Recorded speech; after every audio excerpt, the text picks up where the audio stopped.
In November 2023, Murli Krishnan Chinnadurai was watching a live stream of a Tamil language event in the UK when he noticed something odd. A woman introduced as Dwarka, daughter of the Tamil Tiger militant chief Prabhakaran, was giving a speech. Mr. Chinnadurai was in complete shock. He could not believe his eyes. The problem was that Dwarka had died more than a decade earlier in an airstrike in 2009 during the closing days of the Sri Lankan Civil War. The then 23-year-old's body was never found. Mr. Chinnadurai, a fact-checker in the southern Indian state of Tamil Nadu, watched the video closely, noticed glitches in the video, and soon pinned it down to being a figure generated by artificial intelligence. In October 2023, in the US state of New York, Mayor Eric Adams was once confronted by a man who said, "I didn't know you speak Mandarin." The mayor later announced that he has been using a London-based artificial intelligence startup to create a series of robocalls which made him speak several foreign languages. He said the idea was to enable him to speak directly to people in their native languages about city services and opportunities. Little did he know of the consequences. A few months later, voters in New Hampshire received a deepfake robocall of President Joe Biden, designed to trick them into staying home instead of voting in the primary election. Artificial intelligence had taken over.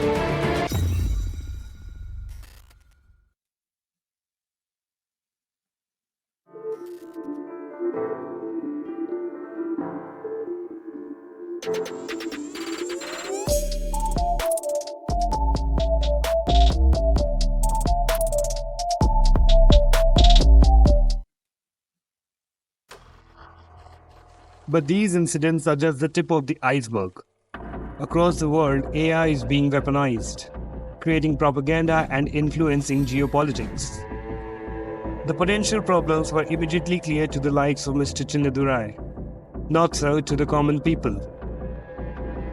As India went to the polls, it was impossible to avoid the wealth of AI-generated content being created, from campaign videos to personalized audio messages in a range of Indian languages, and even automated calls were made to voters in a candidate's voice. But as the tools get more sophisticated, experts worry about its implications when it comes to making fake news appear real. It can actually set the country on fire, was quoted. In April 2024, videos from two Bollywood stars Ranveer Singh and Amir Khan went viral for campaigning for the opposition party. और दर को, हमारी बेरोजगारी को, हमारी महंगाई को. But these were deepfakes made without their consent. Then on April 29, Prime Minister Modi raised concerns about AI being used to distort speeches by senior leaders of the ruling party, including him. Arrests were made, but PM Modi's BJP also faced similar accusations. The problem is, even though the arrests were made, there's no inclusive approach on the regulation of AI in place. The stakes are higher than ever, from spreading disinformation to manipulating public opinion. The misuse of AI has become a growing concern. In the absence of regulation, creators have to rely on personal ethics to decide the kind of work they choose to do or not do. In today's world, everything and everyone seem to be moving towards AI. People are somehow convinced that AI is going to solve all their problems. It is actually a lottery that will earn them in millions. And who are those people that are mostly affected by such technologies? The common people, the young generation. With more and more job losses, inflation, relationships crisis, AI seems like a ray of hope to them. They start adapting to this virtual reality, slowly sinking into this deep world of AI. In this age of digital deception, a new breed of influencers has emerged, captivating millions with their flawless personas. But beneath the polished surface lies a disturbing truth. Is here. She's an AI, artificial intelligence. but she's not a real person. These influencers are not just deceiving their followers, they are shamelessly exploiting real women's bodies without their explicit consent. Termed as virtual influencers, these entities are crafted using deepfaking technology to superimpose AI-generated faces onto the physical forms of authentic models. This practice is not only unethical, but has also ignited fierce debates about its moral and legal ramifications. AI can be a double-edged sword. It's not just about the tech itself, but how we use it. In a world where AI creates convincing deepfakes and false narratives, there are teams fighting back. Scientists worldwide have developed AI systems to detect manipulated media and fake news. For example, a team from Drexel University has a new method for spotting fake videos using forensic analysis and deep learning.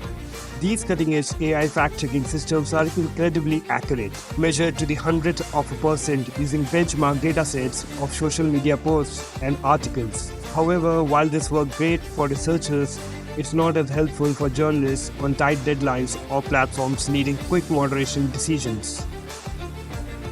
The real challenge is if these tools get widely adopted by social media platforms or content management systems. Fake stories might still spread because bad actors could find ways around the AI. Plus, journalists might struggle if their investigative work doesn't fit the AI's model of truth, causing their reports to be blocked. But it doesn't have to be like this. Journalists can collaborate with tech experts to enhance and guide their work. As an industry, they can tackle the ethics of using machines to audit and improve their reporting. They should embrace the disruptive potential of AI throughout their value chain, rather than assuming the future will mirror today. Fact-checking isn't always simple. A quote can be accurate yet misleading. Every news story is shaped by what's included or excluded.